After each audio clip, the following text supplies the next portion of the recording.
Everybody knows him in the business. He was a former vice president for the Miami Dolphins and former GM for the New York Jets. And also now he does a lot of great work for ESPN covering football, the inside and the outs, and he's one of the best in the business. So I just want to say thank you, Mike, for joining us today on this episode. And first of all, how are you and your family doing during this tough situation? We're doing well, and it's good to be with you guys. And I appreciate the passion you have for football, and love helping out when people are trying to work their way up. So congrats on having so many podcasts. That's not easy to do. So keep grinding at it, guys, and stick to it. Yeah. So I'm gonna let my co-host start it off here. Yes, thank you so much again for coming on. We're excited to have someone like you who has so much experience in this business come on, and we're very fortunate for you to come on. So kind of like you said, you have a very, very expanded resume. I mean, you've been through it all. So kind of walk us through your journey. Like, how did you get started in this business? Yeah, for me, it was a lot of being in the right place at the right time, but went to law school at Tulane Law School. Back in the mid-'90s, and literally things changed overnight in terms of understanding salary cap. And for the first 75 years, there wasn't a salary cap in pro football, and then there was. And when I graduated, I sent out like a book to every team in the league saying, like, here's how I would think the best ways to maximize team building in the salary cap era. And fortunately, the Cleveland Browns, their general manager Mike Lombardi and head coach Bill Belichick hired me, and that allowed me to continue my career. And then the 95 Browns became the Ravens. And I went back to the Saints in 96.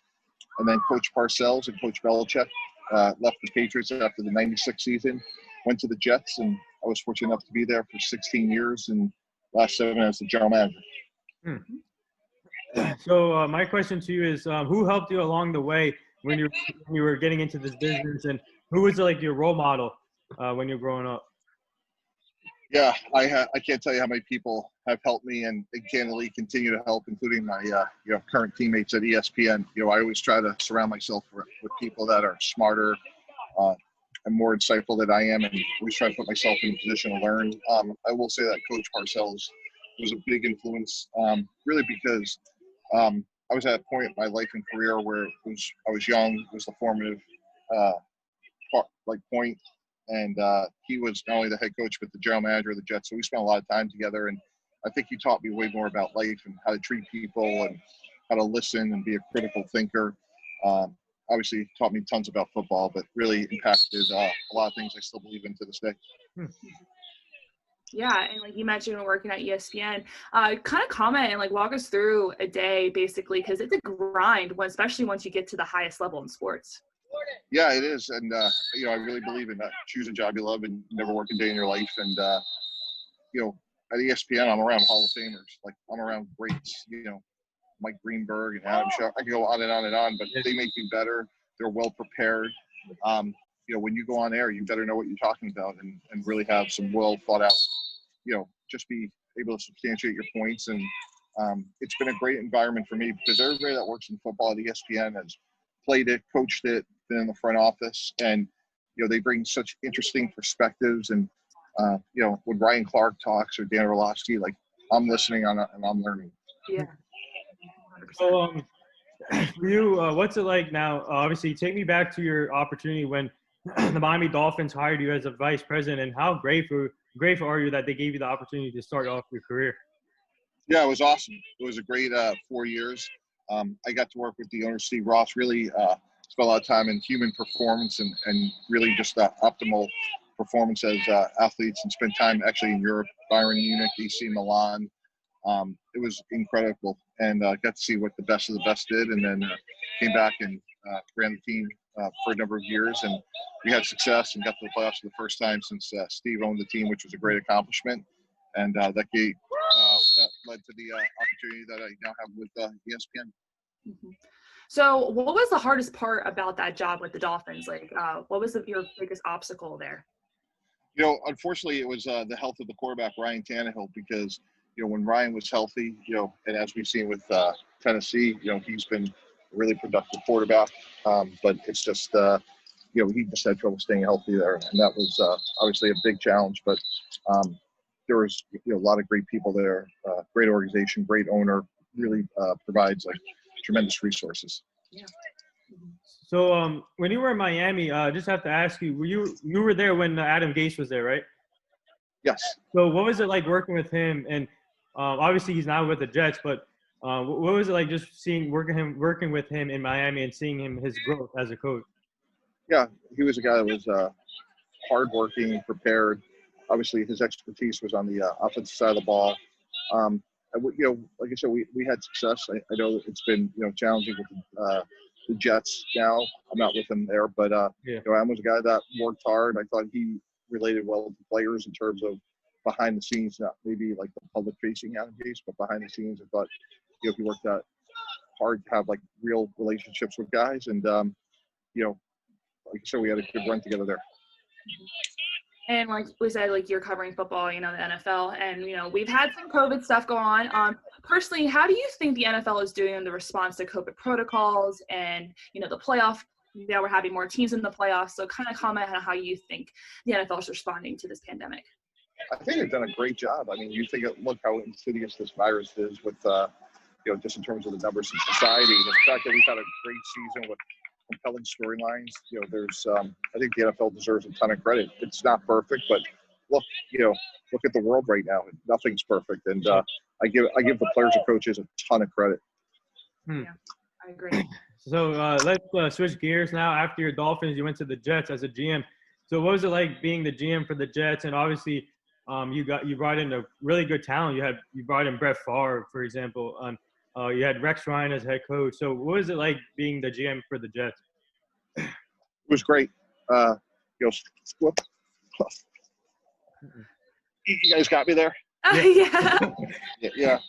Yeah. So, it was great. We still have good friends there. I was in the same building for 16 years and just know what a special opportunity that is. And we had a good run, got to a couple championship games, and guys like Brett Favre, Dane Tomlinson, Jason Taylor, some Hall of Famers, guys that were Hall of Fame players, but really Hall of Fame people. What is it like working with Rex Ryan? Everything about Rex is true. He's funny, he's smart, he doesn't take himself too seriously, but people don't understand, like his football acumen is just off the charts. He really knows the game really, really well.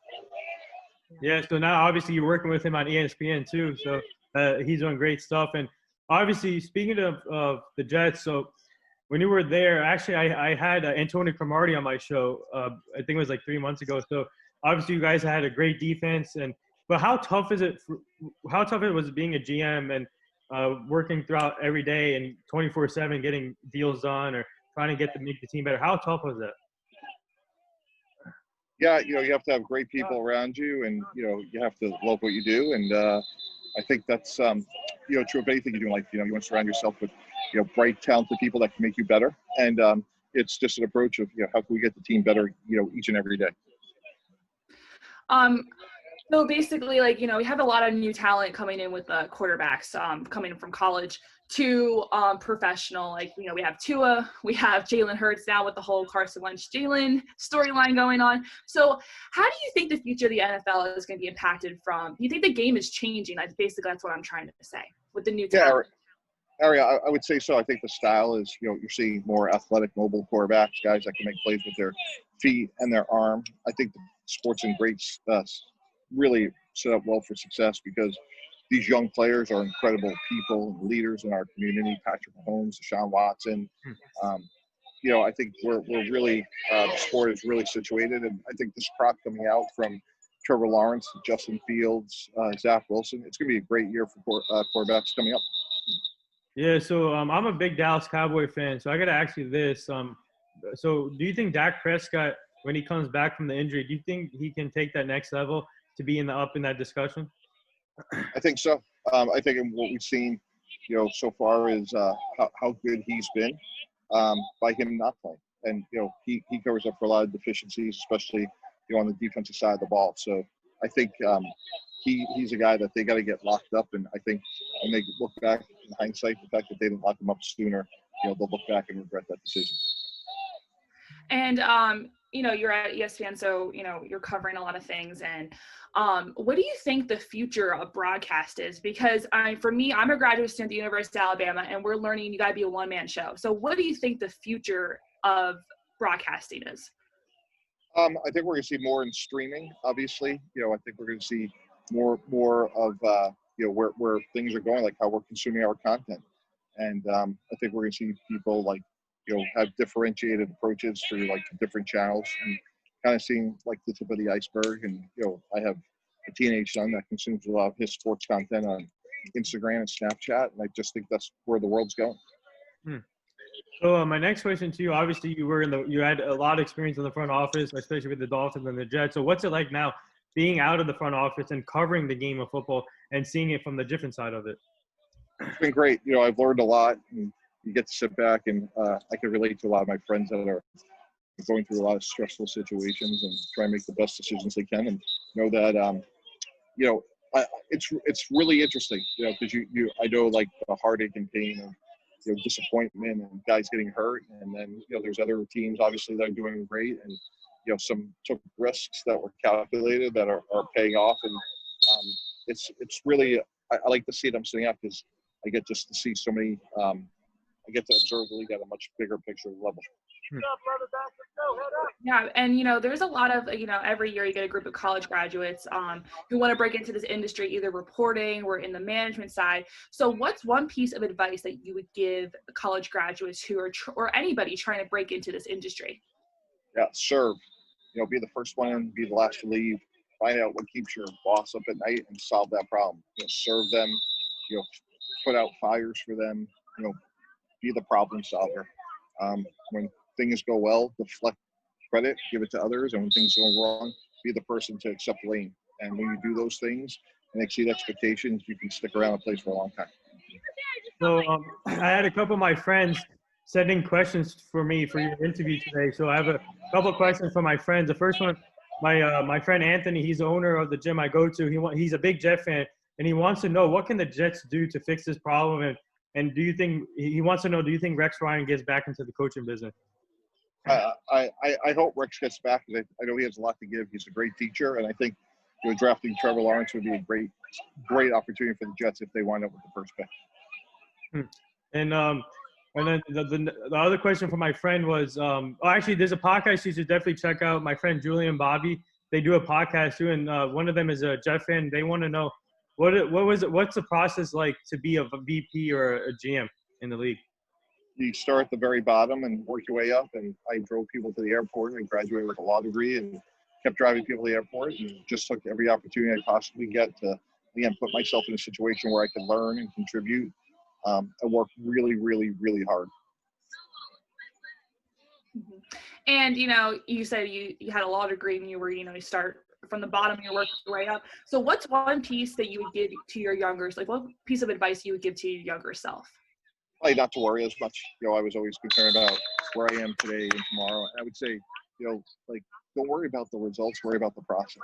If you do all those things, if you're interested in a broadcast career, you're not going to be Adam Schafer tomorrow. You're not going to have 8 million Twitter followers. But what was Adam Schafer doing 20 years ago to put himself in a position to be successful?